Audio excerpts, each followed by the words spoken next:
नमस्कार, मैं हूं संदीप मीणा और आप देख रहे हैं जनसेवक समाचार। प्रधानमंत्री नरेंद्र मोदी ने देश के युवाओं से कहा है कि वे अपने अंदर के विश्वास को बनाए रखें, समस्याओं से घबराए नहीं बल्कि अपने उद्देश्यों पर फोकस करें। पीएम मोदी ने युवाओं से कहा कि चुनौतियों का सामना करें बल्कि उनसे घबराए नहीं, क्योंकि चुनौतियों से जो लड़ता है वही सफल होता है। प्रधानमंत्री नरेंद्र मोदी ने यह बात पंडित दीनदयाल उपाध्याय पेट्रोलियम विश्वविद्यालय के 8वें दीक्षांत समारोह को वर्चुअली संबोधित करते हुए कही। मोदी ने युवाओं से कहा कि आज देश को आपके जैसे ग्रेजुएट मिल रहे हैं, नेशन बिल्ड के लिए आप प्रस्थान कर रहे हैं। आप अपने प्रोफेशनलिज्म से आत्मनिर्भर भारत की बड़ी ताकत हैं। इस यूनिवर्सिटी के प्रोजेक्ट से मैं जुड़ रहा हूं। ये पेट्रोलियम विश्वविद्यालय विश्व में पहचान बना रहा है। बहुत शुभकामनाएं। आज देश को आप जैसे इंडस्ट्री रेडी ग्रेजुएट्स मिल रहे हैं। आपको बधाई। आपके परिश्रम के लिए, आपने जो इस यूनिवर्सिटी में सीखा है उसके लिए, और शुभकामनाएं नेशन बिल्डिंग के जिस बड़े लक्ष्य को लेकर आज आप यहां से प्रस्थान कर रहे हैं, उस नई मंजिल के लिए, नए सफर के लिए। मुझे विश्वास है कि आप अपनी स्किल, अपने टैलेंट, अपने प्रोफेशनलिज्म से आत्मनिर्भर भारत की बड़ी ताकत बन के उभरेंगे।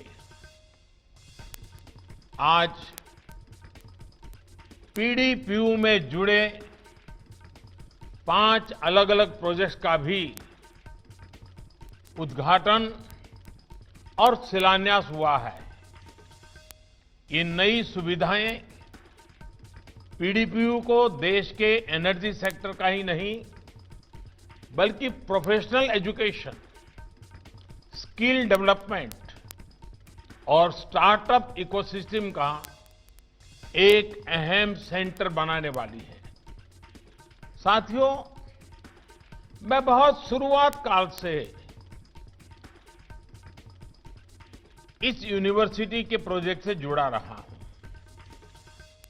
और इसलिए मुझे ये देखकर बहुत खुशी होती है कि आज पीडीपीयू देश ही नहीं बल्कि विश्व में भी अपनी एक जगह बना रहा है, अपनी एक पहचान दर्ज करा रहा है। पीएम मोदी ने कहा कि इस यूनिवर्सिटी से निकले प्रोफेशनल्स ने पेट्रोलियम सेक्टर का अपना विस्तार किया है। इस विश्वविद्यालय की प्रगति देखकर मैं गुजरात सरकार को अनुरोध करता हूं कि कानून में बदलाव करके इसका नाम पेट्रोलियम यूनिवर्सिटी के बजाय एनर्जी यूनिवर्सिटी कर दिया जाए। यह मेरा सुझाव है। बीते 1.5 दशक में पीडीपीयू ने पेट्रोलियम सेक्टर के साथ साथ पूरे एनर्जी स्पेक्ट्रम और अन्य क्षेत्रों में भी अपना विस्तार किया है। और पीडीपीयू की प्रगति देखते हुए आज मैं गुजरात सरकार को भी अनुरोध करता हूं कि जब मैं इस काम पे शुरू में सोच रहा था तब मेरे मन में था कि पेट्रोलियम यूनिवर्सिटी, क्योंकि गुजरात पेट्रोलियम क्षेत्र में आगे बढ़ना चाहता था। लेकिन अब जिस प्रकार से देश और दुनिया की रिक्वायरमेंट है, जिस प्रकार से इस यूनिवर्सिटी ने अपना रूप लिया है, मैं गुजरात सरकार से आग्रह करूंगा कि कानून में अगर आवश्यक हो तो परिवर्तन करके इसको सिर्फ पेट्रोलियम यूनिवर्सिटी के बजाय अच्छा होगा अब इसको हम एक एनर्जी यूनिवर्सिटी के रूप में कन्वर्ट करें उसका नाम, क्योंकि उसका रूप दायरा बहुत विस्तार होने वाला है।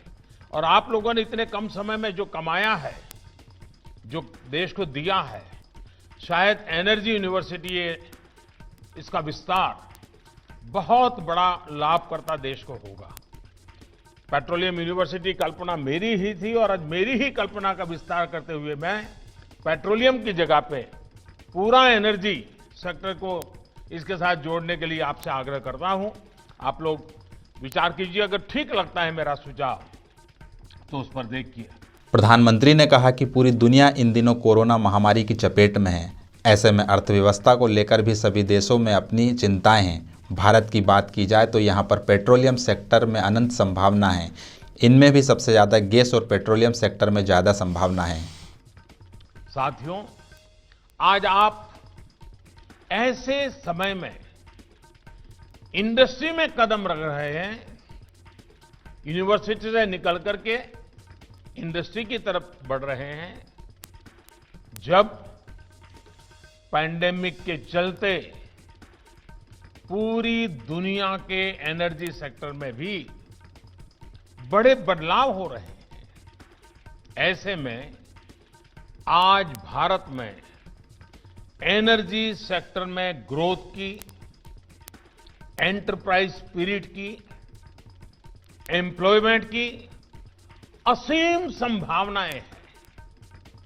यानी आप सभी सही समय पर सही सेक्टर में पहुंचे हैं। इस दशक में सिर्फ ऑयल एंड गैस सेक्टर में ही लाखों करोड़ रुपए का निवेश होने वाला है। इसलिए आपके लिए रिसर्च से लेकर मैन्युफैक्चरिंग तक अवसर ही अवसर है। प्रधानमंत्री नरेंद्र मोदी ने छात्रों से कहा कि यदि उनके पास बिजनेस बढ़ाने का कोई आइडिया, कॉन्सेप्ट या प्रोडक्ट है तो सरकार की ओर से उन्हें मदद करने के लिए फंड बनाया गया है। वे इस फंड की मदद लेकर अपना बिजनेस शुरू कर सकते हैं। प्रधानमंत्री नरेंद्र मोदी हर दिन देश के युवाओं की हौसला अफजाई कर रहे हैं। कोरोना काल को भी उन्होंने अवसर में बदलकर पूरी दुनिया को चकित कर दिया है। फिलहाल इस बुलेटिन में इतना ही। देश और दुनिया की तमाम खबरों के लिए देखते रहिए जनसेवक समाचार। नमस्कार।